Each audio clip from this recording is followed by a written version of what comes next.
Hey, what's up? This is Kevin from Kevin's Barbecue Joints, and welcome to episode 4 of Wine and BBQ with Erin Feges. This one is awesome. Our guest is Jordan Mackay, who's an author, a wine expert, an all-around incredible human. He's so enthusiastic, he's so engaged, he's so interested in learning, and it's infectious. And this is such a fantastic interview. I'm not going to go too long because the interview itself is long, and then we talk a little bit. Erin and I talk at the end about some things going on with Feges and a recent trip that she and Patrick and a number of other pitmasters and barbecue owners from the United States went to. So that's at the end of this. But Jordan is just, it's wonderful. If you're into barbecue and meat, he's co-written 2 books that you know of. He has Franklin Barbecue, which is easily the most referenced book on this entire podcast. And with almost everyone I know, they have this book. They've used it. It's been a primer for a lot of people that have brand new barbecue joints or pop-ups. He also has Franklin Steak, which we get into in depth, and a lot of people might not know as much about this book, but after you hear what he has to say about it, I know you're going to want to purchase it. I'll have links below to all of his books. He has a fantastic knowledge about beef and cattle, and this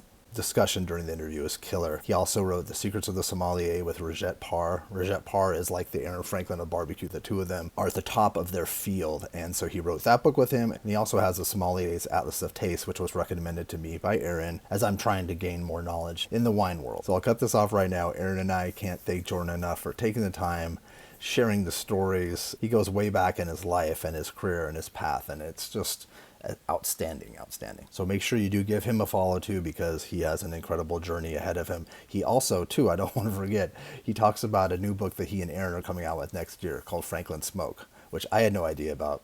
Erin had no idea about, and you're going to learn about this exclusively on this show. So sit back, relax, enjoy this with Jordan, and be sure to visit your local barbecue joint. It's great to meet people who are interested in barbecue and wine, because for a long time, there really were not very many. When I set out into barbecue, it was a little bit of a random turn in my career, which had been devoted purely to wine and cocktails and spirits and things like that. I was a columnist in San Francisco, where I was living at the time. And then the opportunity to work with Erin Franklin came sort of out of the blue, and in a way also saved me, because I was getting a little bit depressed, just feeling a little hemmed in by the beverage world. And I've always loved to cook, and I grew up in Austin, and I'm from Texas, but barbecue was not as big when I was growing up in Texas as it became after I left.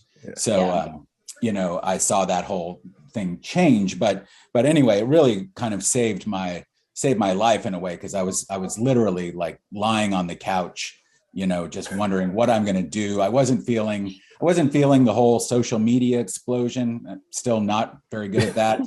Thank you. And yet I felt like all of a sudden all these people were sort of racing past me with the topic that I,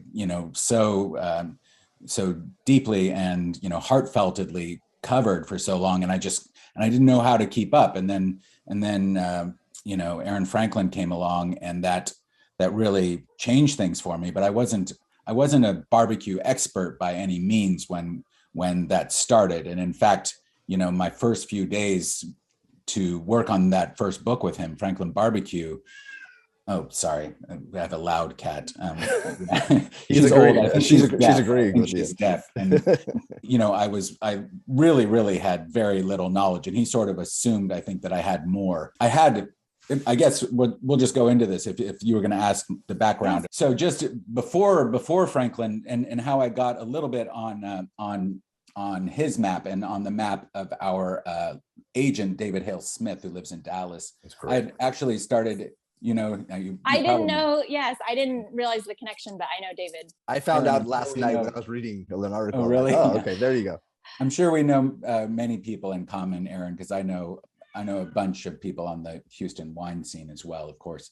But anyway, my early career, my start was at Texas Monthly, and in fact, I will just go back all the way since we're doing this. My first article about wine was about Texas wine for Texas Monthly. And that was in like 2000 or 2001. And I was just a young amateur wine enthusiast at the time, and was sort of like tired of, I'd go and I'd run into these Texas wine producers at, pouring a little bit at Central Market or something like that. And I just thought the wine was terrible. And I was wondering, why is Texas wine so bad? Where's the good wine? Or where's the potential? Or is it just a joke?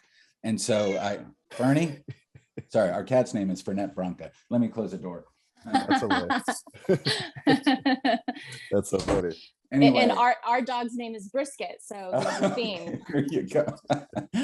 So anyway, that got me started. And then after that piece ran, a couple of months later, I got a call from the wine editor at Food and Wine magazine, who had improbably read my piece and liked it enough to ask me to write a couple of things for Food and Wine. Otherwise, I'd had no ambitions really of doing that. I was just a person who loved food and wine. So anyway, years later, I'd moved to San Francisco, lucked into a position writing wine columns for the Metro magazine and things like that. Huh. And I was also writing a bi-weekly column every 2 weeks. Yeah, I don't know that. That's a good one too. For the Austin American Statesman for a while. Anyway, and then, I'd noticed this barbecue thing really happening in Texas. And when I would come home to visit my mom and my friends, I would see it. And living in Austin, you're right near Lockhart and all that. And I wanted to understand barbecue, and I wanted to experience it. So I got a commission from this really awesome, very small boutique food quarterly called The Art of Eating, which is quite high end, and it's really neat, subscription only. They commissioned me to write an article about Central Texas barbecue. Oh. And so I did, and I went out and visited all these places, Snow's, all the places in Lockhart, Louis Mueller's, all of that. And just for reference, sorry to interrupt, for reference, what year do you think that was? Because in barbecue, probably that like matters. 2014, maybe, 13, 14, somewhere in there. And I've been doing wine stuff for a long time already. And anyway, this was just kind of a fun diversion for me. So I published what I think was probably the longest article ever on barbecue, and certainly on Texas barbecue, because it was like 7,000 or 8,000 words. And, somehow my agent saw it, and Erin showed it to Erin, and they really liked the way I approached barbecue. And then this is the connection. I've talked about this before, but as you know, from both of you loving wine and studying it and visiting producers and things like that, to really get into wine is quite a technical approach. You have to understand viticulture, you have to understand winemaking, you have to understand aging, all of these things. You have to remember grapes and soils. I mean, if you want to get super geeky about it, which, I'm sure we are all prone to do, yes, which is what brings us together today.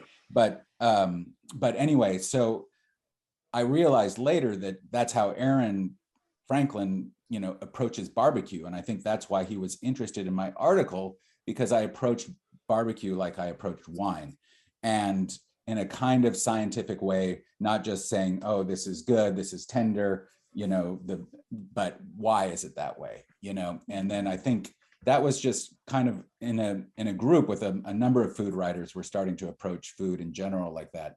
So that's the long story about how I got into barbecue. And then it's just, my relationship with Erin has just been great. And, he's become one of a dear friend, he and Stacy, his wife. So that's continued to be a really great relationship in my life. I'm sure you didn't at the time, but how did you realize how pivotal that book would be for people? No, I had no idea. I don't think anyone did. Our publisher didn't. We were all sort of shocked about that. And, it was heartening, because when we started it, Erin, the challenge of working with Erin is he always has 3, 4, 5 things going on at one time. He's just like, he's a very energetic person, and he loves to do things. And anyway, in this case, that's been the case of all of our books that we've been working on. And it was a case in the first one. He was also shooting his PBS show at the same time. And it was a very nice feeling when the book came out and it was so significant. And even though I wish the PBS show had sort of reached a wider audience, or what, it lives on YouTube perhaps, but yeah, it does. But I was thrilled that a strike for books, that It's funny because I've done 300 plus of these interviews, some people more than once, but a lot of newcomers in the barbecue business, and almost every single one says that book is the book that put them on the road, or at least gave them some sort of guidance. It's I don't want to like, this might be insulting to some religious people. It's considered the Bible. This is the Bible for the barbecue industry. And to take it more into biblical references, people refer to the pre-Erin and the post-Erin. I was gonna say that too. Time frames of barbecue. So when like when you were talking about your journey and your background and stuff, literally in my head, I was saying pre-Erin, post-Erin, because he changed the way people look at barbecue. We grew up in Texas, you in the Austin area, me in the Houston area. And barbecue was everywhere, but like, I never really thought of barbecue as part of my life. And I never really thought of barbecue as something that I could have a future in. And I think Erin really changed that. And I think the book really made it so that people that were outside of his circle could access that.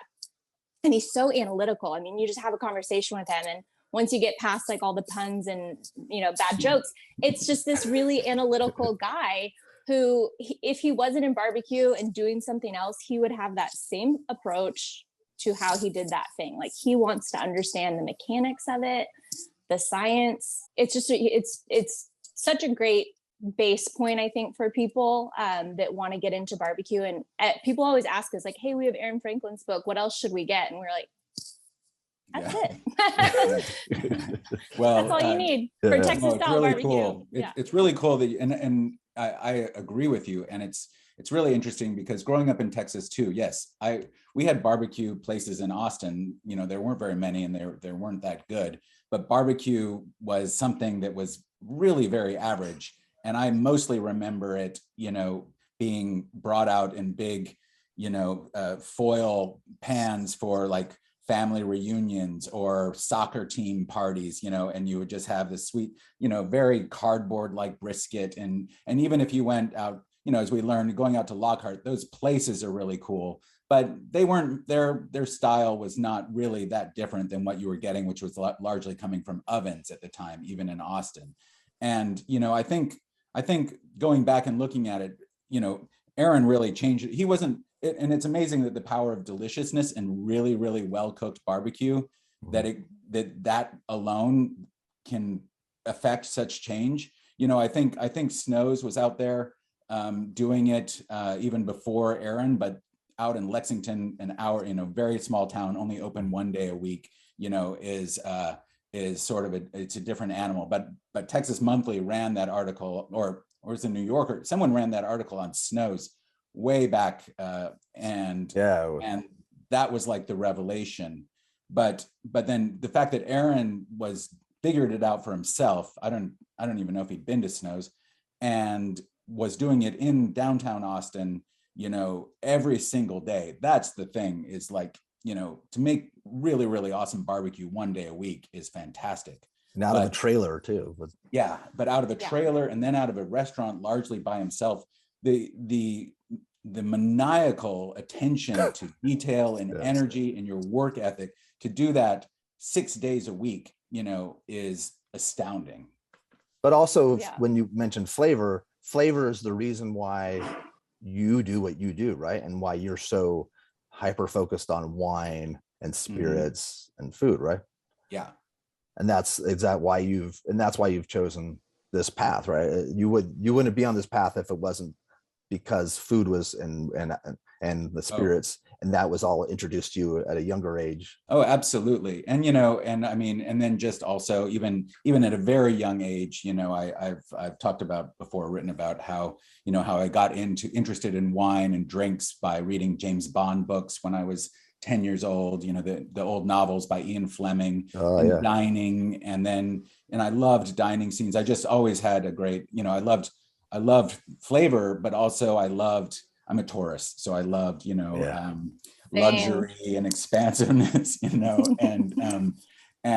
all of that stuff. And the spirit of wine and of food, it's so much more than deliciousness. It's connection, Yeah. it's travel, it's exploration, it's nutrition, all of these things that I really think are interesting. And barbecue, you know, was also, it was a way for a lot of people to start to experience this amazing culture of Texas, Yeah. you know. Do you remember the first glass of wine or the first vineyard or the first producer that you visited that you realized something was different? Because you talk about how with Erin, that's when things kind of shifted for you. Like, can you remember that at all? That's a good question. I mean, I do have a few like wine epiphanies, which I remember were my first taste. I mean, I'm sure I'd tasted it. My parents were very nice when I was growing up. They let me drink, you know, they would put like, you know, 1/8 coffee, 7/8 milk. You know, I got to taste their wine. When they would sit down and have gin and tonics in the evenings, I would have like tonic with lime. You know, I'd always be keeping up with them, you know, and very sophisticated in your household. Yeah. But I remember, and you know, I remember also, you know, checking out wine books from the old English wine writer sections of my college library and things like that when I was in my 20s. But I don't think I was interested in it almost more as a cultural artifact than as something really incredible, because I'm not sure I tasted really incredible wine. So yeah, my first wine experiences were sort of, my great ones were earlier in like my early 20s, when I remember an amazing Barolo from Bruno Giacosa that, you know, that we snuck into a movie theater, and I'm always very paranoid and overly cowed by authority, but so I was really nervous that we were going to get spotted for sneaking in a wine bottle and a glass into a movie theater. And then we pulled off the cork. We'd uncorked it before, but put it back in. And it seemed like the whole movie theater just filled up with this incredible scent of strawberries and cherries and roses. And it was one of the most beautiful wines I'd ever had. So I'll never forget experiences like that, you know. Did you know that was like, so you already had an education in wine at that point? I've been reading. I'm pretty much self-taught. I didn't in Austin at the time, you know, and I would write this book on sommeliers, but in Austin at the time, I don't think there were any real sommeliers. Maybe there was a manager who bought wines and worked the floor occasionally, but you know, there were only maybe 2 or 3 sommeliers in all of Texas. This is sort of in the mid 90s, or people who would really call themselves that. So I ended up, you know, I just used whatever resources I could get, which were, you know, I was working in restaurants part-time while I was interning at Texas Monthly. So the wine tastings that they would do for staff, and I would go to the restaurants where other friends worked and sit in on their wine tastings. And then I would hound local wine reps, people with knowledge. There was, you know, and then I was reading books all the time, and the early days of the internet, you know, looking at, you know, like old chat boards or things like that. Yeah, Reddit pages for wine. Yeah. Was your first book Passion for Pinot? That was actually my first book, and it's actually, when I go back and look at it today, it's one of those ones. It's long out of print, and sometimes you can still find it stacked up for like $1, you know, in a bookstore.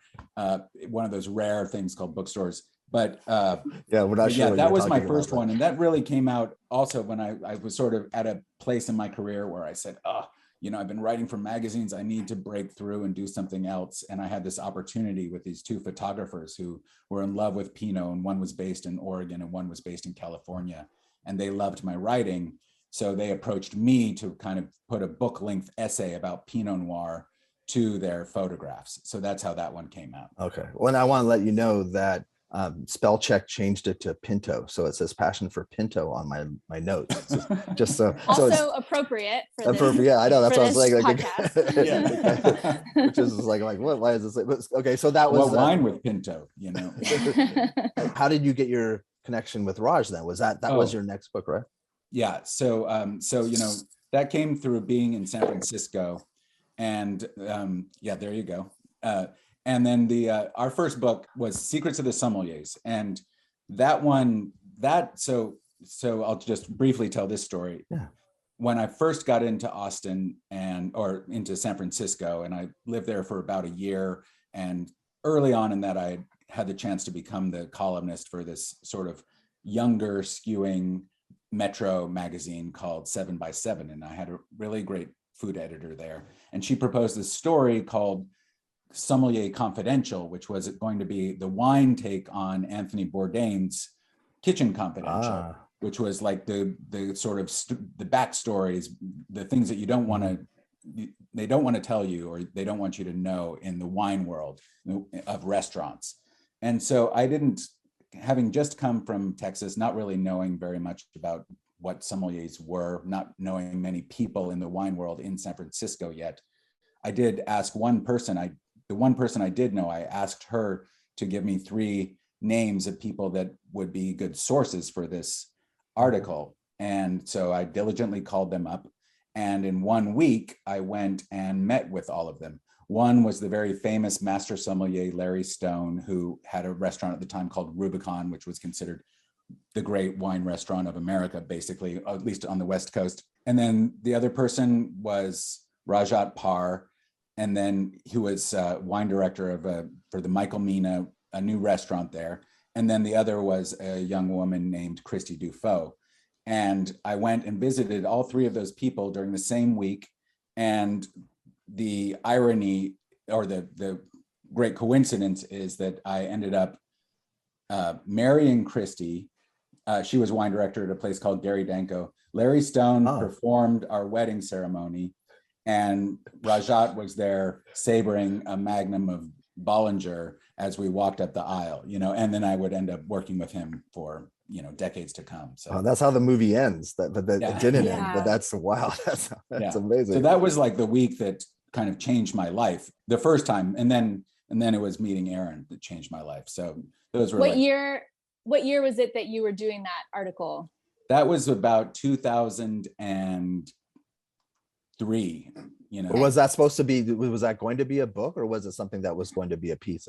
Oh no, it was a feature in the magazine, and it would have been very difficult to be a book because the backstory is that a lot of the sommeliers didn't really want to give me very good information because they still have clients that they sold expensive wines to. And in fact, my lengthy flirtation with Christy was that she gave me the very best story of any of them for the article that was going to be my anchor piece. And then she tried to retract it because she thought better of that this guy that she, that was talking about is a frequent guest, and she didn't want to offend him. So she and I had an ongoing negotiation as I tried to get her to let me use the story. And that's probably what maybe built your relationship with her too. Yes. Sure. And you guys got married, I think I read, in a vineyard, right? Yeah, we got married in a vineyard up on Sonoma Mountain in Sonoma. She wanted to get married in Napa, but I was like, no way, no. I was a Sonoma guy. So we found a vineyard up there very close to a great winery called Laurel Glen. And we had a beautiful wedding at the end of April. And the funny thing also is that when I did meet her, I thought, all of these people were way out of my league. She was making a good salary at one of the top restaurants in the country with, a grand award-winning wine list. That was because I didn't even know much about fine wine. In Austin, mostly it was Italian wine that I had access to, and then of course California. And then she, I remember taking the bus across town to get there. She was driving a sports car and stuff. I felt completely out of my league. And of course she was wearing a suit when she ushered me in, and she said she was the only of those 3 people to say, "Oh, would you like to go into our private dining room? Can I offer you a glass of champagne while we talk?" So always, she's the best. It sounds like she was courting you. Yeah, I know. From the get-go. Well, maybe there's a reason. Subconsciously, maybe. She's also just very, very famous for her hospitality. Now, and then for the longest time, she's still currently a wine and beverage professor at the Culinary Institute of America. Yeah. No big deal. In Napa, is there still one in Napa? There is. She worked at the one in Napa for a decade, and then just last year we moved across the country to the East Coast, and so now we're outside of the CIA in Hyde Park. Okay, that's why Beautiful area. I was gonna ask why you moved, and is that probably why you moved? I asked myself that too, but that's that's one of the reasons. I was just going to say, so your storyline is sort of in line with mine. I was actually in San Francisco for culinary school from 2005 to 2006. And then I moved to New York. So we went from Texas to San Francisco to New York. And she won't tell you maybe, but she worked at Per Se. Oh, did you really? Oh, so you were very serious in the kitchen. I was trying to be, yes. Yeah. I felt out of my league every step of the way. I still do. Being in the wine world as a chef is very humbling because everybody I meet, I'm just kind of like, I don't know what I'm doing. I don't know what I'm talking about. I just want to learn as much as I can and have fun doing it. Well, I think, since I've gone through all of the spirals of the wine world, I think that's the very, very best approach no matter what, and that's what I try to take. I'm not nearly as geeky as I used to be even, and your approach is exactly what I try to do. But Raj, then did you choose out of those three? Did you say that Rajat, did he seem to be the person that would make most sense to write a book with? Or that's a very good question. That's a very good question. Well, Raj was sort of, it was a little bit of a natural thing. Raj was kind of this rising persona at the time. He's an object of fascination for lots of people because of his background, because of his incredible blind tasting acumen, and I think because of his ability, his opinion. He was very opinionated. He was not afraid to really stick his neck out and make statements, and so he became a little bit of a lightning rod, which garnered him a lot of press, which he did not avoid. Larry is, the most professorial of all kind of people, and he's been in the press a lot, of course, but he's not quite the same galvanizing figure. And Christy, we actually did do a book together for Williams-Sonoma. It's called Two in the Kitchen, but she's very, very oriented. And at the time, after we got married, she was at this restaurant Quince for a few years. She's very oriented towards service and her job.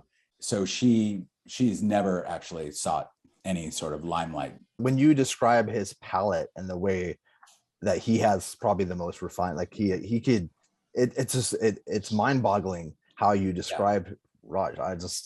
Because I didn't know, and actually the person that when I came to Erin and I said I'd like some books to start to get my knowledge back with wine and to learn more, this was specifically the book that she told me, and I think I had maybe put it on Instagram, and then that's sort of how you and I connected. But I was just it's astonishing how his palate. And do you feel like how do you gauge your palate? My palate is pretty good. What I've really learned over the time, like when Raj and I spent many months in Europe traveling around writing the Atlas of Taste there, we on separate trips. And whenever I'd come back from one of these month-long trips, my palate was in incredible condition, like an athlete getting ready for the season.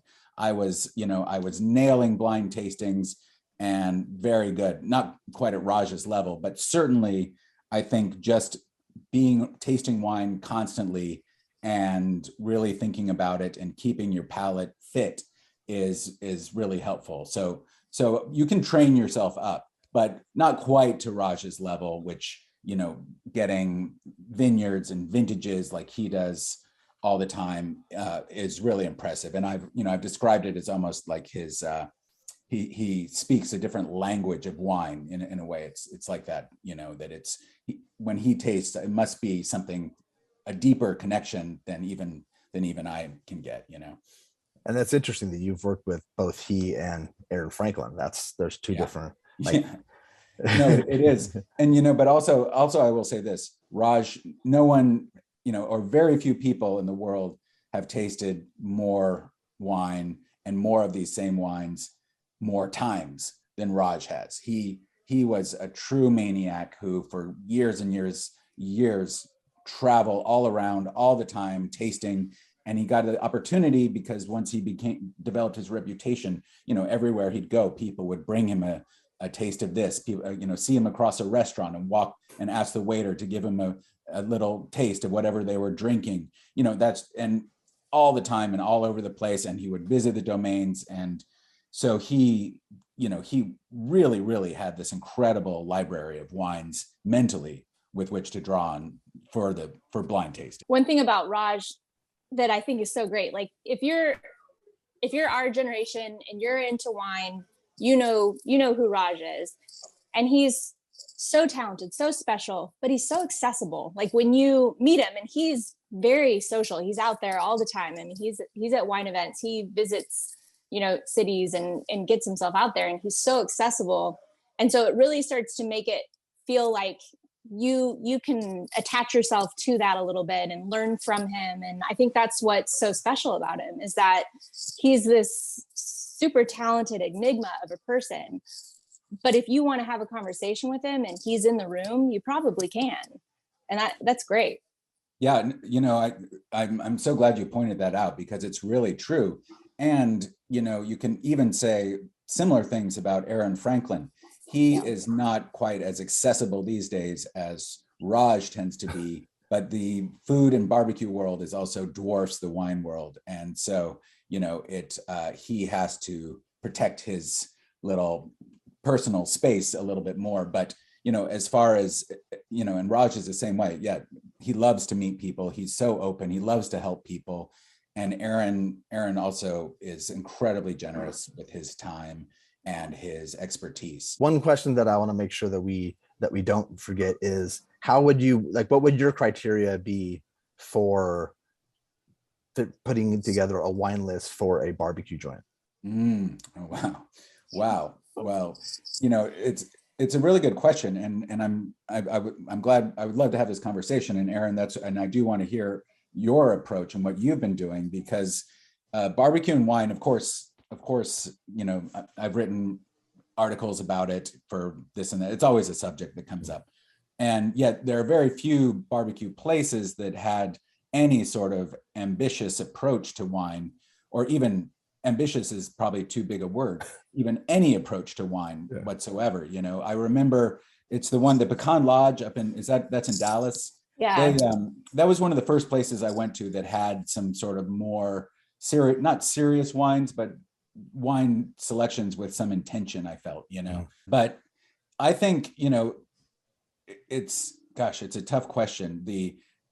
Because not every, and again, Erin, I would like to hear what you have to say. I want to hear not every red wine, just because a wine is big and red doesn't mean it's going to go well with barbecue, And I would say that, acidity, of course, is important, but it's not everything. Even then, it's a very, very complicated matrix of things that makes a specific wine work with barbecue.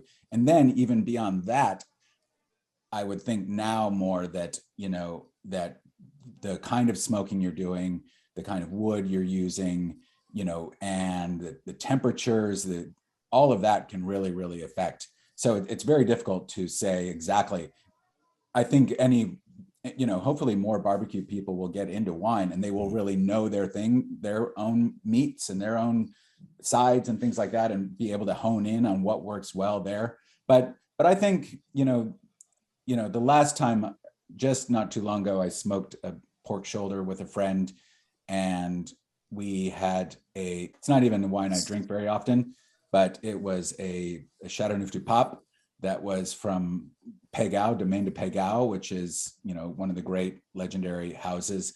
And that was amazing. The roast pork shoulder with this delicious 2020 Domaine de Pégao Cuvée Reserve Chateauneuf was a tremendous match. It was much better than the Burgundy. Yeah. But Erin, you found that different wines, like you've had to navigate your clientele too. So it's a customer base too, right? Oh, I mean, just like any of the things that we've talked about, it's complex, right? It's a small menu. We're trying to navigate the wine world with a wine, or the barbecue world with a wine menu. So we didn't really have an example of what would work and what were people wanting. I come from Camerata, which I'm sure you're familiar with. And that's really where my wine education began, first under David Keck, and then Chris Baldoyan, who was our guest on the last podcast. And so a lot of those foundations that I have in my wine education come from them. And it's been really important to us on our wine menu that you use the word intention. There's intention behind every one of our wines, and the intention is different. Sometimes it's the specific winemaker that we really like and want to support, and we support like their mission and what they stand for. Sometimes it's the wine itself. Like, how do I envision myself enjoying this wine? So it might not have anything to do with structure, acidity, or anything like that. It might just simply be, this is a really good patio wine, and the producer is somebody I can really get behind. And I think that with a little bit of education, our guests can embrace this. And then some things have to be super straightforward. We can't have everything be hard to pronounce or educational, or here's this obscure region you've never heard of that we need to start supporting. Some of it has to be, here's the Texas wine. But again, we're super selective in how we choose even our Texas wines. And there's now some pretty good producers. And the way you described Texas wine when you first wrote that article for Texas Monthly is how I would have described Texas wine, even a decade ago. And it's changed quite a bit because we're getting people with a lot of interest and dedication to the craft here, but it's still young, right? So there's still a lot of room for improvement. But we have Southold Farm and Cellars on our menu. And I really like supporting them. There's a couple behind Alta Marfa, which is out of far West Texas. Haven't heard of that one. Yeah, so they're super little. In fact, the wife, her name is Katie. She was on our original team when we opened our restaurant. So we have them on the menu from time to time. They're super limited production, so we are not able to really keep them around for long. But those are some of the Texas people we want to support. And Texas wine sells. If it's on our menu and it's from Texas, it sells. So we want to take that power. Like, okay, so we know if we put something on the list from Texas that you guys are going to buy it. So we take that power and we say, we're going to make sure it's a producer that we want to support, that's using practices that we, agree with and that we want to support. And so our menu is small, but I feel like everything on there, I can sit there and say, this is why we chose this. This is why we chose this. And sometimes it's literally just structure. Like, this is a great wine for barbecue. That makes up probably 20% of our wine list. The rest is, these are producers that we love. These are people that we want to work with, that we want to develop a relationship with. And so it's fun to kind of keep building that and to keep meeting new producers. We are in a unique little situation now. A lot of our top selling wines, some of them from Oregon, are not available because the next vintage is affected by the different climate effects and forest fires. And so we were kind of scrambling to find replacements that still fit the flavor profile that our customers have come to like, but also, producers that we want to support. And so I noticed in your book, because I read your book before all of this climate stuff was really at the forefront of winemaking. But you guys even reference like climate stuff in your book. And it'd be fascinating if you and Raj could get together and do like a little update climate. Here's what's happening in the wine world, because it's such a big impact right now. Yeah. I think, no, it really is. And I'm getting more interested in that topic. I think for a long time, I was just like, we knew it was coming, but now the gradations of what it's going to look like, what it's going to taste like, as regions adapt, I think will be really fascinating. And thank you. That's another, I've had a couple of good suggestions for going back to that book and updating it. So maybe I'll approach Raj and see if he wants to do something like that. I love what you just said, though. I love the fact that Texas wines are selling. And, a few years ago, I came back and did another wine piece for Texas Monthly that was sort of like 15 years after I wrote my very first one, when I had no idea that I was going to have a career writing about wine.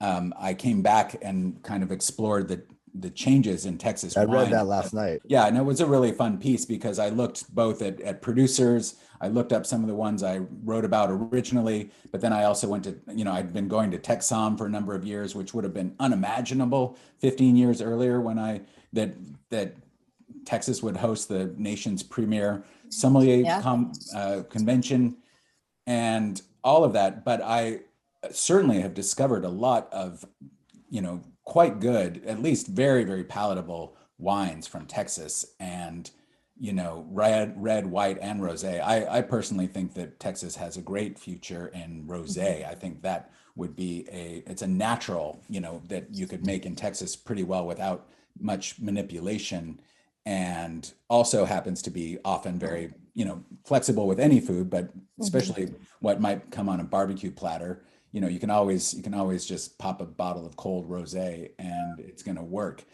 But anyway, I love the fact that people are drinking those wines, and that you're selecting great ones and introducing them and helping out those producers. And also, you know, for the rest of the list, I completely agree. Sometimes you just want to drink what you want to drink and eat what you want to eat, and they don't, you know, as long as they don't create a negative taste in your mouth, then, you know, then that's just also great. Yeah. Erin, is there a wine that you're surprised is popular?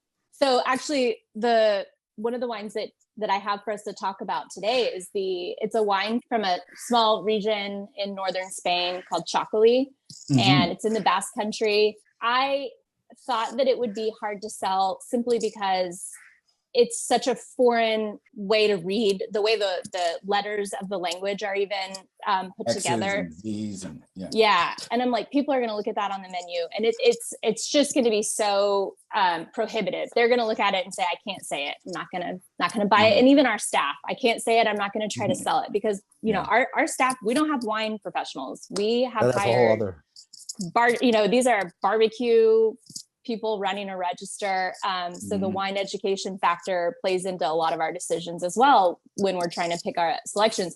But so we have the Amistoy rosé from Chocolate, and I think it sells really well. This is one of the larger producers, even though it's like a smaller wine region. This is one of the larger producers on our menu.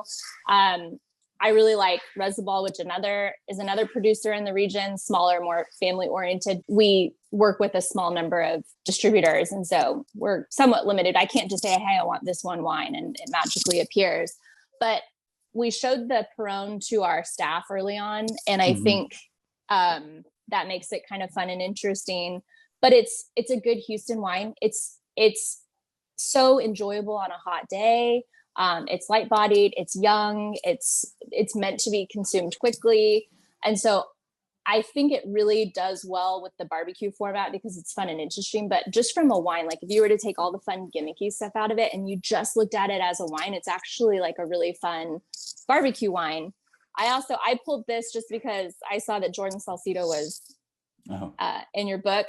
She's a friend of mine, and the Ramona does well, but those are things that I think like the Ramona does well because it's in a can and it seems a little bit more approachable. Some of our wines that I did not expect to do well that do are, we have an Armenian sparkling wine from Kush. It's super high elevation. So it has a really nice acidity, but I think people have really opened up to it. And I think it says a lot about our clientele. I'm going through our wine list. We have some really, really great red wines. Stoltman La Quadrilla, I'm sure you're familiar. Sure, yeah. Which the Stoltman guys are great. La Quadrilla is kind of perfect for our menu. It's the right price point. It's an approachable wine, but our staff resonates with the story. I mean, the fact that, you know, the money goes back to the farmers. I mean, when you're trying to explain that to somebody who's running a register and you're talking about how this really supports, like, you know, all the hands that are involved, that means something to them. And so they will sell it. So that wine does really well. Because you get people coming with not wine knowledge at all or very little, and they're asking for some help and they're asking for what should they choose, right? Yeah, they ask that a lot. And that used to be, I think, a really intimidating question for our staff. And now we're 9 months open with their second concept. And our second concept is the concept that has the wine. And the staff have really embraced their wine knowledge. And nice. It's fun. I mean, it's very limited to just what's on our menu. And we have to be really careful about what we select so that it's not overwhelming for them. But but it's been great. So yeah, we have some really interesting wines that actually sell well. And I think a lot of the trick to that is just getting the staff to get behind it and understand it and support it. But yeah, we keep our menu small. I have two questions. One, is the second place, are you getting customers? Is it becoming a destination for people who are interested in exploring wine with barbecue? Is this part of the reputation that's drawing in customers? I think maybe just a small bit of that, not in any like large impactful way.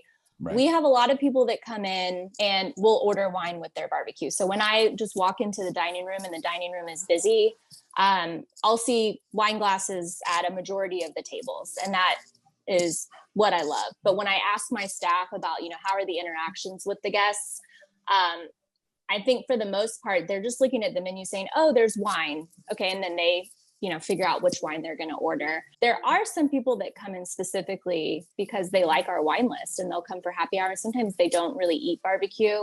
Sometimes they do. I think people, generally speaking, have concluded that wine is a good pairing for barbecue, but I don't think that anybody has said, this is this reason that we're here. We want to eat barbecue and wine. Except for Daniel Vaughn. Daniel Vaughn has said repeatedly that he really appreciates our wine list. I've poured through like all of our wines with him, obviously while he was eating barbecue. And I think there's something really particular about the market of people that are very they're very involved in the barbecue world, and they've been eating barbecue on a regular basis for, 10 plus years now, and they're looking for a different experience. And we're able to offer that. And so I love that there's people that can appreciate it. I just don't know that it's a huge amount of people. Right. Well, I'm sure that will grow. As you continue down this path. And, I'm thrilled to hear that Daniel likes wine. I'm not sure I knew that, because if anyone, at least as far as tasting volume, he's definitely the Rajat Par of the barbecue world. There you go. Yes, that's a good analogy. That's his new moniker. But I also wanted to ask you what, just out of my own curiosity, and pairing wise, what have you found white wine wise that goes well with the food that you have? Yeah. So one of my favorite pairings we did, we hosted a Wines of Germany event at our barbecue restaurant in August. And it was the first, we'd only been open for about a month and a half, and it was this massive, we didn't deserve to be hosting this event. It was the biggest thing we've ever done. And we were so new, but we worked very closely with the Wines of Germany organization to select wines and pair them with things that were already on our menu. And we have chicken, just a half smoked chicken with Alabama white sauce. And Alabama white sauce, if you're not familiar, is a mayonnaise-based sauce with horseradish. And in ours, we have applesauce, apple juice, apple cider vinegar, and then a lot of spices. So it's got a little bit of kick to it, but it's an interesting flavor, and it's something that I think would be pretty challenging to pair a wine with. Horseradish is just so overpowering. But we were able to, we had a really interesting set of wines that evening, things that we don't normally have on our menu that we were able to secure because of Wines of Germany. And I just thought that there was nothing that we drank that didn't go beautifully with barbecue. We had Barrel X, we did Peter Lauer. So you had dry and off dry. Yeah. Yeah. And I actually think, so we opened a Shoy Reba, which was my first experience with Shoy Reba. That was really one of the only sweeter wines that we had. A lot of the wines we were offering were dry, but the acidity was really good. Not that that's the only important factor, but I thought that if we could get those wines regularly, they were at a higher price point than what we typically want to keep our menu at. Mm-hmm. There was nothing we drank that wouldn't have been beautiful. Even the Pinots, those lighter body Pinot Noirs. I think sometimes a lighter red is actually a better pairing for barbecue if you can get the right structure, because they complement each other instead of, you know, it works really works really well in your on your palate. Sure. We poured the Laloon Cabernet Sauvignon recently for a private dinner that we were doing with some smoked meats. It wasn't barbecue specific, but it was smoked meats. And it was a lighter style than most people would expect from a Cabernet Sauvignon. But it was, I think, one of the best pairings that we've ever actually done, where it was an intentional pairing. This goes with this. Yeah. I thought that was really beautiful. Wow, that's awesome. I think that most people in their minds think that it has to be like a heavy Cabernet or a full body bourbon or Scotch. Like people in their minds think that those work best. But what you're describing and what I've learned on this show and what I've learned with Erin is that that's definitely not the case. No, I think often it's not that as much as you want to put like and like together, usually our mouths prefer a little bit of contrast, and as well as some complementary flavors. But if it's all complementary, so a big, rich, heavy red wine with thick, fatty, unctuous brisket, especially if there's not much tannin in the red wine, or if it's so soft and there's no acidity there, and you have like a sweet barbecue sauce or semi-sweet barbecue sauce with it, it's just going to be too much of the same thing, you know? And instead, you definitely want that lighter red, a more perky Cabernet or Syrah. You know, Syrah is often great because it has some of these gamey, pithy qualities, but it's also usually has some tannin and good acidity. And so I think that, you know, that, yeah, like I don't tend to love big, heavy, rich red wines as much as I did when I was just starting out, you know, but there's always a place for them, of course. But I think that's a lot of people's case. Yeah, of course. Yeah, no, that's pretty common. But that's definitely the case with barbecue, I think. So yeah, lighter wines, as long as they have enough depth and intensity to handle the intensity of barbecue. And your favorite pairing with steak, wasn't it? Didn't I read a Syrah from the Rhone? Well, so I don't necessarily have a favorite pairing with steak. That was with the Rhone Syrah was also, that's with chicken, Zuni chicken specifically from San Francisco, which by the way is cooked in a wood-fired oven with, it comes out with a little bit of a wood smoke. Everyone who says they make Zuni chicken at home, you better add some smoke on it because otherwise it's not proper. No, Raj clued me into that, like that and Northern Rhone Syrah, Côte Rôtie, Saint Joseph, Hermitage is amazing. And I always, to this day, even roast chicken, if it's not smoked, that's a wonderful contrast. You might think white wine and chicken or Pinot Noir, but actually Syrah is a great contrasting sort of pairing with chicken. With steak, you can do so much. You know, you can do all kinds of things with steak. It's really an open palette, I think. But you know, I did want to say you held up the Ametsoy, the Chacoli. You know, I will make a case. I love that part of the world, Basque Country. If you've not visited, should be high on your list of food destinations, because that's also, I mean, the seafood there is incredible, but also where I've had the most memorable tasting beef ever in my life. Yeah, it was Etchebarri. Yes, yeah, Etchebarri and other places. There on my honeymoon. Oh wow, yeah, that's probably my favorite restaurant in the world. And oh wow. And the beef that they have in northern Spain, when you can find it, is, you know, and I talk about it in the steak book. That was one of my revelations. I sort of like pushed the steak book more than Erin. Erin was sort of late to sign on to that, but I'm so glad he did. And part of that was just, we always, you know, steak is the kind of thing we just always love and we always eat, and it's almost never bad. It might be disappointing, but it's never bad. Sort of like pizza. And you know, and anyway, I had this revelation traveling in Spain for the Atlas of Taste book, actually, with Raj, and we were at some place in just kind of a random town after seeing this wonderful winery called Commando G.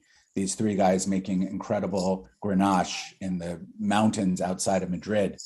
And, you know, we went to this place for lunch, and it was like like a lot of Spain, it was just meat on the menu, basically, like pages and pages. So I ordered just a chuleta, a ribeye, and I took one bite and I said, oh my God, this is probably the best steak I've ever tasted in my life. Do I need to suddenly write a book about steak? Because I didn't think any really existed, or anything meaningful. So it was really with one bite that I had a revelation there and ended up pursuing it. And then while working on the steak book, sadly, Erin couldn't go with me for this research trip because he has just so many responsibilities in Austin and with his family. But I went and spent a week with another friend who lives in Paris, just in the Basque Country, going only to asadors, to steak places. I hate you. The best way, I hate you. Oh God. Yeah, and a couple of very serious fish places, because there's a couple of places on the coast that do whole turbo. That's basically like the steak of fish, and they do it on the grill. But anyway, so and that's where and that's where I talk about it. And anyone who's interested, this phenomenon of older cows, and that had not come to the U.S. I think I started to help popularize it, as well as other people who'd gone to Spain and had the meat from older cows. And now it's gaining a little traction here. Daniel Vaughan, who we talked about, wrote an article about it a few years ago, and tried some with mixed results, I think, and attempts at eating older, cows that not aged beef. It's not aged beef, right? Yeah. It's older cows. Yeah. And that's a big difference. But it's been sort of mixed results. I haven't had anything in this country as good as I had in Spain, and that just that is indicative of there being a real culture for that there, and not one here. And there's got to be some secrets to raising that. Yeah. Can you talk a little bit about, because it's in the book and it's a big portion of the book, is about grass-fed beef? Because I think there's something that you describe that I've talked to a lot of people. A lot of people say, I don't like grass-fed beef because it's livery or gamey or maybe even tough. And so, but that's it, but there's a reason for that, right? Yeah, I think so. I've obviously put a lot of thought into this, and I don't even know that I was able to get into it in quite as much detail as I wanted in the steak book. But yes, I'm a big supporter of grass-fed beef. And I think, that's the natural place where cattle should be raised. And of course, all of them are, except for 3 or 4 months of their lives. But I love a grass-finished cow. The thing that I've really learned is that the best meat from grass-fed beef, the ranchers need to almost think of themselves as grass farmers more than cattle ranchers. That growing great grass and forage for your animals, there's an art to that. And it's not that different from the art of growing grapes or whatever. Of course, not quite as intricate and doesn't require as much handwork, but it involves being in the right place, so, there is a terroir element to it. It involves growing a diverse enough mix of forbs and herbs and flowers and weeds and grasses, and then it involves shifting, rotational grazing so that the cattle are eating green grass, rich, fresh green grass that's ripe.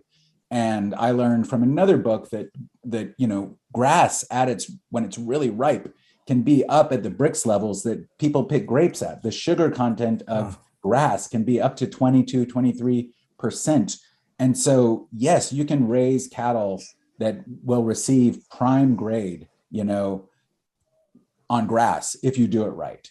Wow. And the problem is that just a lot of people don't take that into account. I would say most people don't take that into account. They don't have that ambition.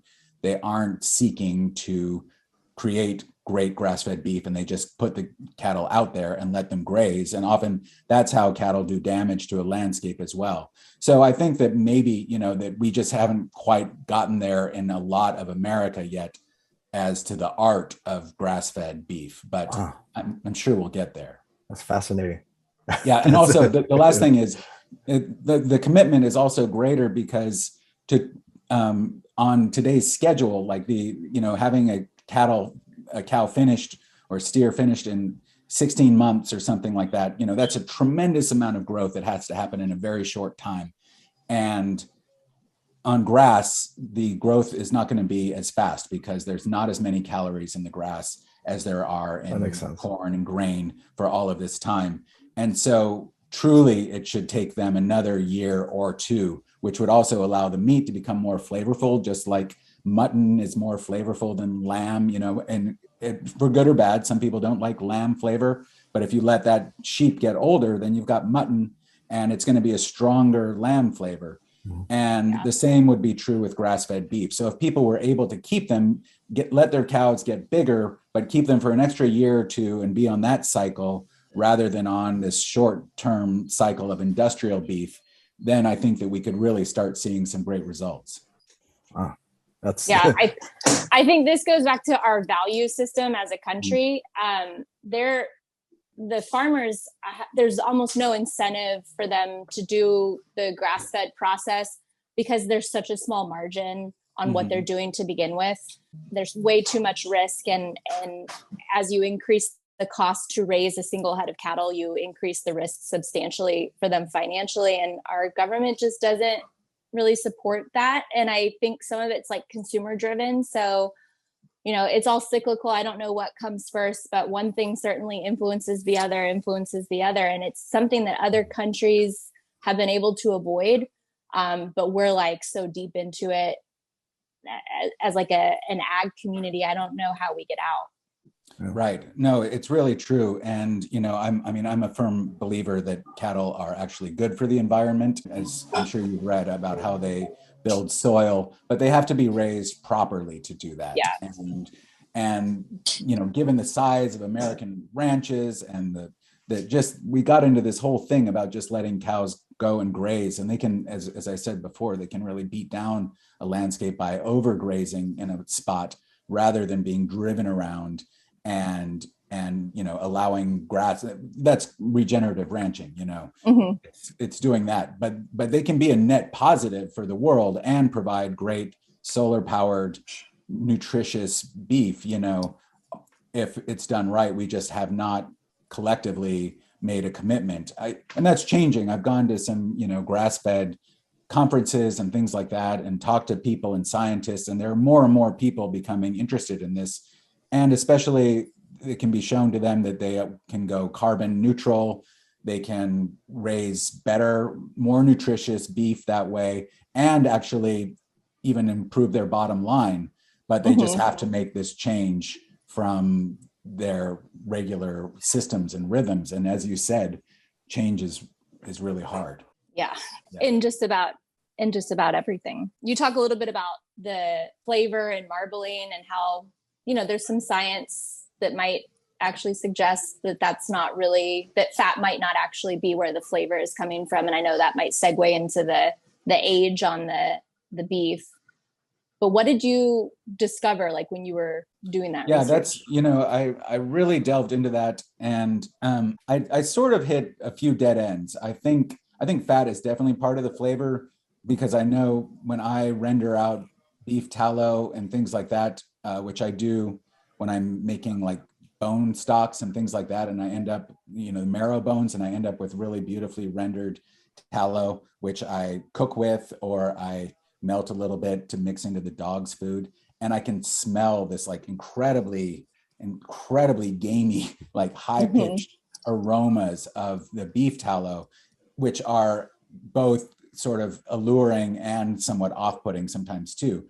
And so I know that there are definitely flavor compounds in there, but I think one of the scientists I believe I talked to or I've read is, fat's main job is actually to sort of move flavor compounds around in the mouth. So when the fat melts in our mouth and we're chewing, that it helps to actually distribute to all of our taste receptors the flavors. And I think a lot of the flavors are built more in the meat. However, maybe when you get to, when you see really good grass-fed beef, especially from slightly older cows, that, and you get that yellow colored fat, and maybe you've seen that, and you see that in Spain.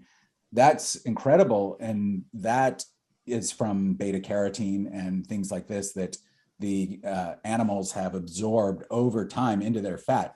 And the reason we think of fat as always being white is because they have not had enough time, and they've not spent enough time on nutritious, diverse forage for that to get into their fat yet, you know? And so what we're seeing is just the very basic minimum of what beef should taste like. And that's unfortunately what America is used to now. If we had a greater market for other things, I think we could start to see the incredible capability and flavor of great beef, you know? Yeah. So we talked about Echebari earlier, and my husband and I went there. We went to Spain on our honeymoon and drove to Echebari. It was like a 2-hour drive, and did the wine pairings along with our meal. And it's still to this day the best meal I've ever had and the best wine pairings I've ever had. But what was so fascinating about it is the last course you get. And to summarize, Echebari is not over the top, fancy or gimmicky. It is very simple, very just phenomenal plates, but they're just simple, perfectly executed dishes. And the last course was like a bone-in. I don't know if it was a ribeye. I'm not even sure if that's like the real cut that they would have called it. But coming from Texas, which we think is like the home of beef, I have never tasted anything so delicious and so simple. I mean, it was fire, salt, pepper, meat. That was it. Yeah. Sliced on a plate. There was no vegetable with it. It was literally the last course was just this slab of meat, and it was memorable. And I've had steak throughout my whole life. I mean, I'm a big meat eater. That's how much just the handling of the animal in a different environment. But my understanding is we'll really never, we may soon, but right now, the reason we don't have meat like that in the US is just all the regulations that, you know, they regulate the aging. Yes. In order to get certain prime grades, like it has to be under a certain age. This is actually, there is one thing about that, you know, the place that I consider the greatest steakhouse in the world is this place, El Capricho, northwest of Madrid. I gave a page to it in the steak book. And he, you know, this guy, Jose Gordon, is amazing. And he goes and buys up 3-year-old bulls from around Spain and Portugal and the Azore Islands, and he brings them to his ranch. And so already at 3 years, these would be older than most cattle, you know, almost twice as old as most cattle slaughtered for beef in the US. And then he goes on to raise them for another 5 to 8 years on his ranch to feed them. And then he harvests 1 or 2 a week for his restaurant. And it's also an incredible experience, like, you know, cooked in the same Basque way, Northern Spanish way, just grilled over coals.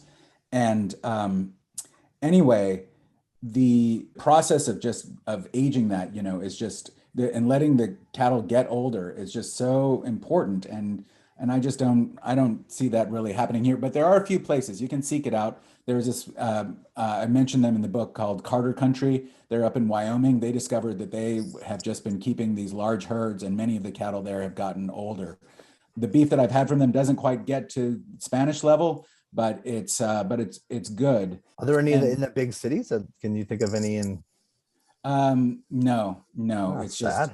so I saw there's a butcher that I follow on Instagram. I can't remember what they're called, in Seattle, and they recently had an offering to their local customers of some older stuff. Okay. So it's really worth going to. And also, Erin, I would just second what you say, that that Echebari, unfortunately, it's like on the San Pellegrino list, top 5. It's the secret is long out, and so it's gotten a little bit fancier now. For instance, it's hard to order a la carte. You have to kind of do the whole tasting menu, but the food is still as good.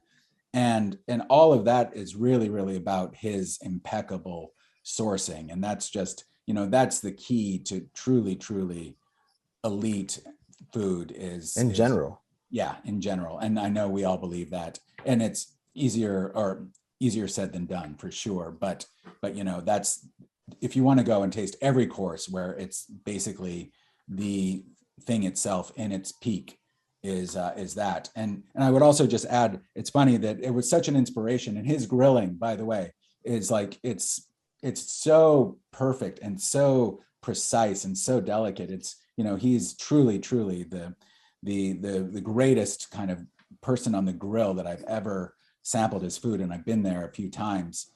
It's just, it's like the tenderness he gets, just taking it off at the right time, but still just getting a kiss of smoke, not too much. It's not barbecue, because everything is grilled over wood coals. That's what he says is the most important thing, is use wood coals. You can't do it with charcoal, but just the little whisper of smoke, and then a perfectly grilled ingredient at its height of perfection is basically heaven, yeah. And salt, pepper, and olive oil. That's all he really You uses. guys, I want to, like, my cousin lives in Madrid. I need to go visit her and then go. Yes. So here's our next field trip. We're going to go to Spain. We're going to Okay. go to Echebari, and then we're going to go to the Canary Islands. Okay, so part 2 of this with you, Jordan, will be that. We'll do that. Okay, listen, sign me up. Yeah. I want to be on that field trip. I've got a question. I'll go at the drop of a hat to Spain. Yeah. You kind of hinted in an email, and I don't know if that's something that you could talk about. You have another book coming out with Erin? Yes, right. Oh, so no, it's perfect segue. In fact, I was going to say that some of this new book was driven in part by my experiences in Spain and at Echebari. It's going to be called Franklin Smoke. It will be out next year. And it kind of is an omnibus about smoke and fire cooking, where we go beyond barbecue into the realm that people don't associate with Erin: fish, vegetables. So the new book, he's one of these people who's just like a natural at cooking meat, especially cooking. He nails it every time. I overthink things. I'm like, oh no, it's overdone. It's underdone. I meant for medium rare. And he just nails it, and seemingly without any sort of effort, not really paying too much attention. He just has the touch. So we wanted to sort of mine that, as well as his great creative mind for cooking these things. So the new book, it's got a healthy dose of fire pit cooking, which he's really kind of into because he loves camping in Central Texas. And so, and fire pit cooking, we think is something that's going to get bigger, because it's really got amazing flexibility between sort of the art of grilling and the art of smoking, which the intersection of which really this book is kind of about. So we have some stuff that's grilling, we have a lot of fire pit, and then on top of that, Erin has kind of gone back and really gotten he's changed his brisket methodology a little bit, and he wanted to share that with everyone. So a big part of this book is also going to be, if you thought like 10 or 11 pages devoted to brisket in the first book was excessive, get ready, because this is like as deep a dive into stream of consciousness cooking brisket as I can imagine there ever will be. And some of it goes over familiar territory, but there's some new pathways, I would say, that he's kind of figured out, as far as temperatures and stuff like that. So listen, we know that he knows that he gave it away, in the first book, but he still gets so many questions from people asking him, what to do on brisket, people with the book who've studied it, who just haven't developed the confidence yet. So we really wanted to just put this out to like satisfy all questions. Roughly what time of year is that coming out in the first quarter? That will probably. Sorry, I have a standing desk and I lowered it. You've been standing the whole time? Yeah, I'm standing. I'm impressed. Yeah. So that should be out next summer. We're actually just finishing it right now. So I'm going to Austin next week, in fact, to do the last little bits with him and start with photography. So will you be at Hot Luck? Are you sticking around? I haven't told Erin this yet, but I'm on the fence. I was going to be there, but now I have to take this quickly devised trip, because we needed to finish this book. So are you going to Hot Luck? Yeah, my husband and I are participating. I would love to meet you. Oh, well, I would love to meet you. I was going to say I will have to come to Houston. Yeah, I was Because gonna say I you was should like, go to.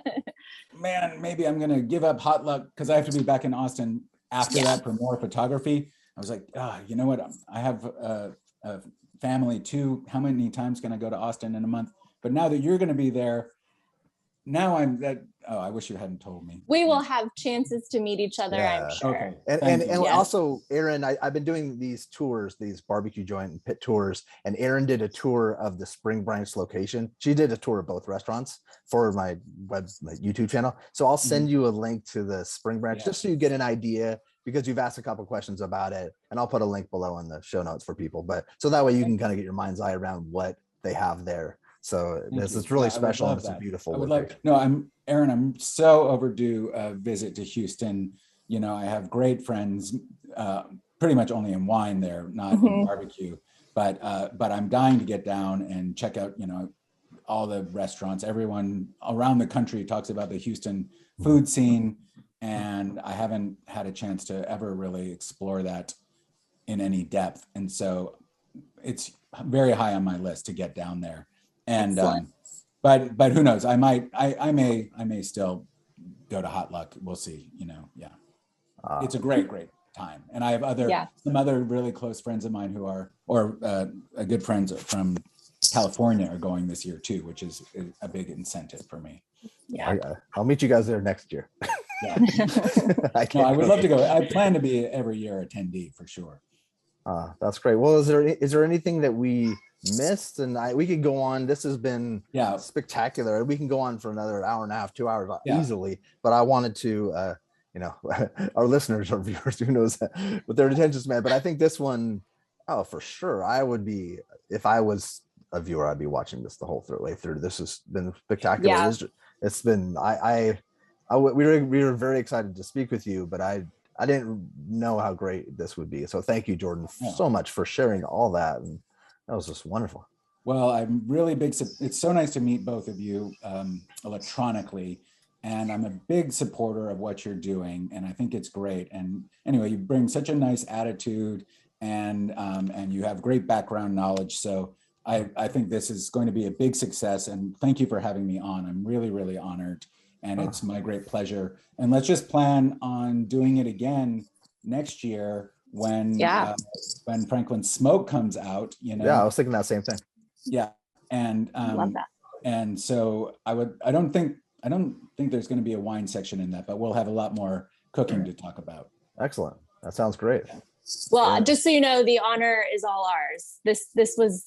We were really excited about this. So thank you so much. Yeah. Cool. Well, I can't. And Kevin, I get down to LA periodically. I was just there actually. So I look forward to meeting both of you in person. Okay. Okay. And then thank you so much. Yeah. Thank you, Jordan. Have a great day. Have a good week. Our first wine that we are tasting today that's from our menu is the Amistoy Rubentis. It's a sparkling frizzante.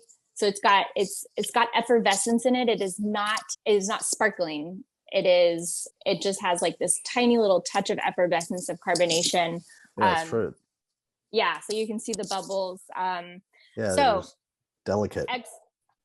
Very light bodied. So this is grown in northern Spain, very, very tip top of the country, very cold climates. It's a very dramatic coastline, but it yields this really light bodied, kind of pretty wine. It has a little salinity that you can detect. So if you drink it, you'll taste a little bit of the salt water. It's very windy and breezy and cold. And so that air is just full of salt. So all the air that's just like hugging these grapes on a daily basis is full of like cold temperature salinity. And I think it's just really cool when you can taste that in the glass. You can taste that. You can definitely taste it. Yeah, that's so good. Yeah. And then another kind of unique thing, you don't have to drink it using a Perón, but I have a Perón, and this is something that you see with Spanish wines or at Carlos and Charlie's if you're ever in Cozumel. But the proper use of the Perón is just to kind of pour the wine this way. I've read many reasons for why, why would you use a Perón? I mean, yeah, I think that's some of the things I read say you aerate it, but that's not really like the true function of it. Honestly, I think it's just the vessel that was created, years and years ago. And another thing I read, which I thought this was funny, and if this is in fact true, then shame on me, but they said that it was good for communal drinking because you could share the bottle without putting your lips on it. And I thought, oh, come on, please. But it actually, Perhaps. it is kind of true coming off of the last 2 years.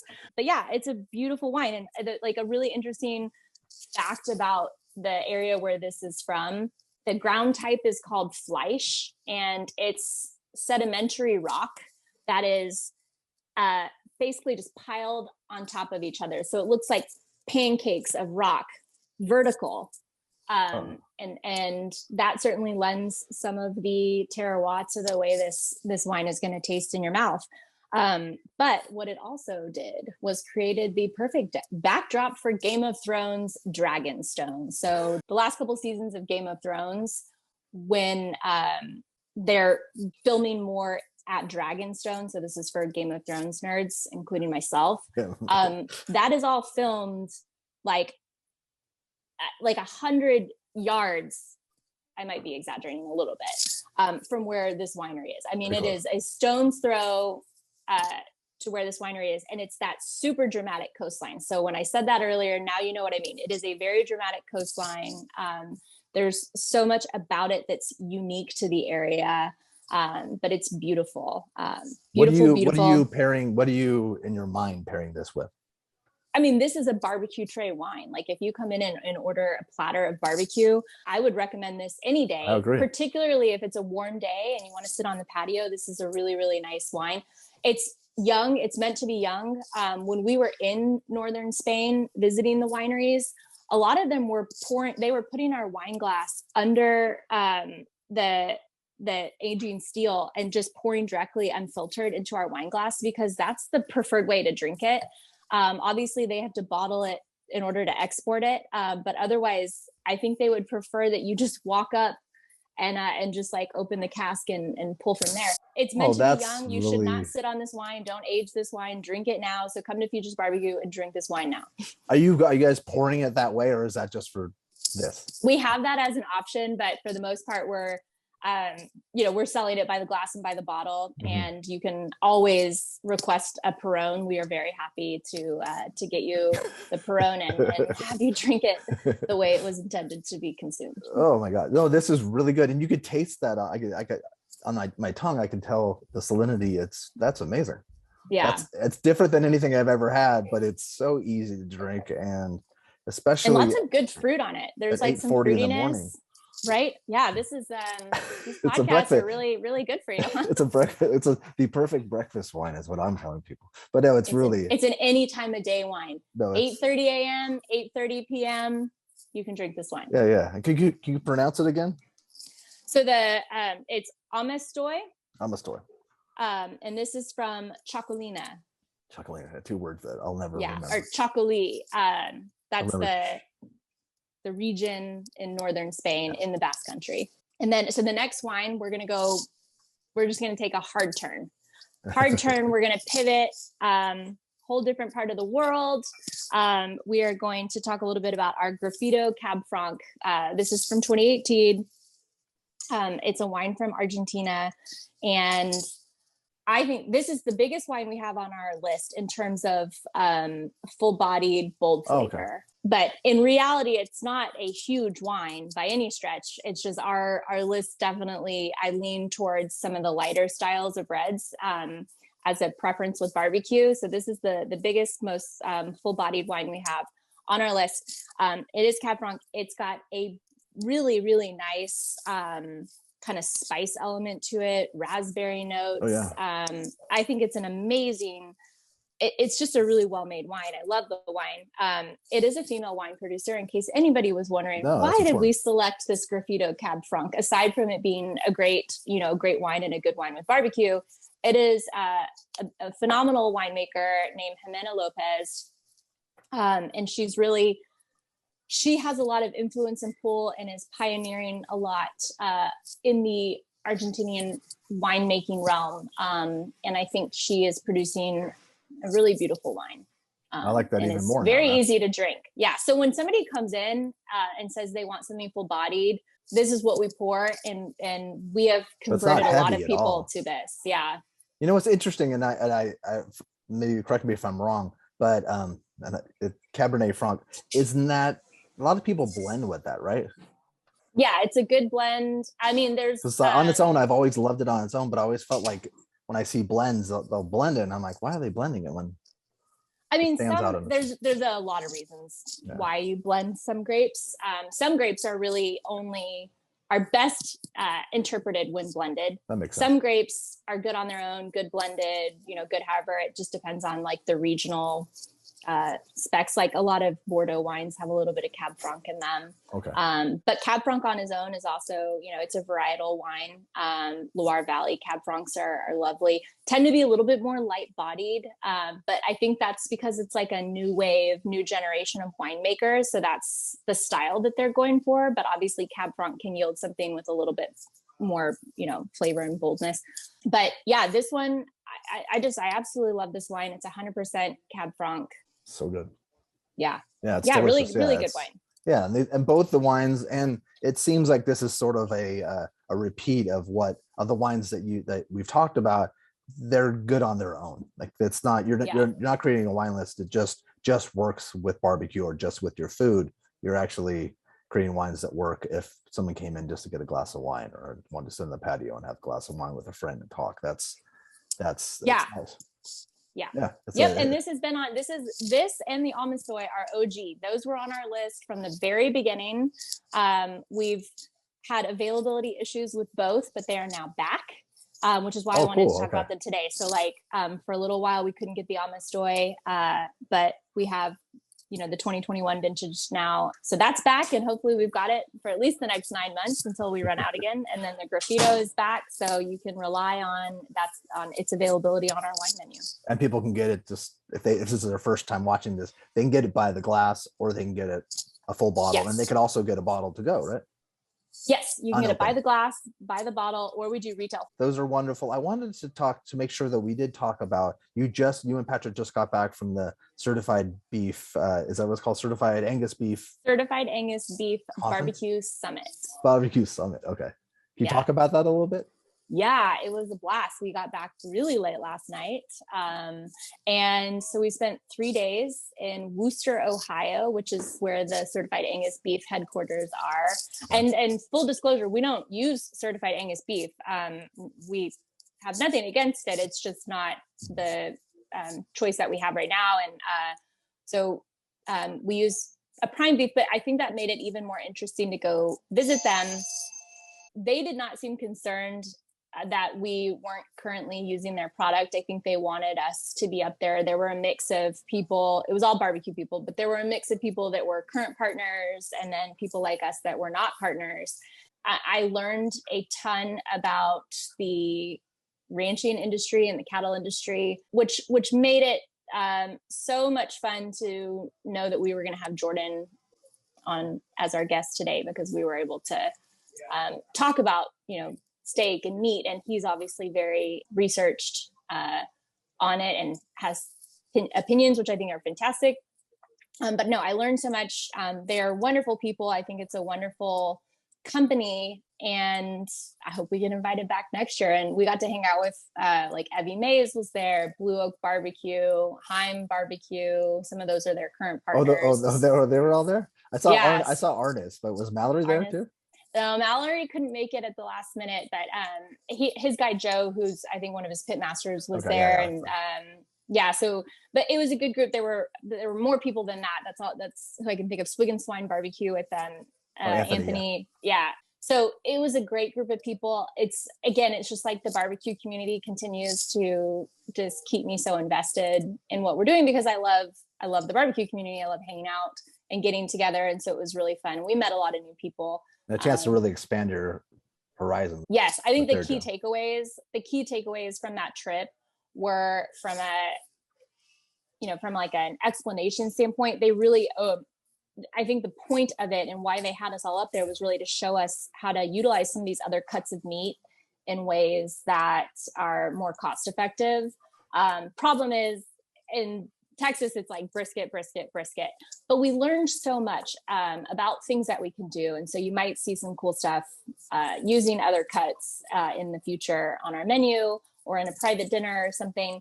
Oh, cool. But it's also, when you get all those pit masters together, we just all start talking shop, right? Like business practices, things that we're doing. What are we experiencing? What are we seeing? And so it's nice to get, to hear things from outsiders that validate some of the things that we're feeling, some of the things that we're doing. It's important. Yeah, it's important. And it was a really, really fun couple of days. Yeah. And I had wanted to talk to Jordan about the fact that you guys do on Wednesday steak night. And so I thought that, you with having steak night and having Spring Branch, you have an opportunity to mix things up differently than a normal barbecue place. Yeah. And we're kind of like, we're figuring out what the future of our steak night is, because it's changed. Some days it's like hugely successful and really popular, and then other days we don't really sell a lot of steaks. So we're really kind of trying to that's interesting. That's good to know. Okay. Figure that out. What are people enjoying? What do we want to do? It has to be something, if we prepare this dish, we can't just sit on all this extra product if we don't sell it, right?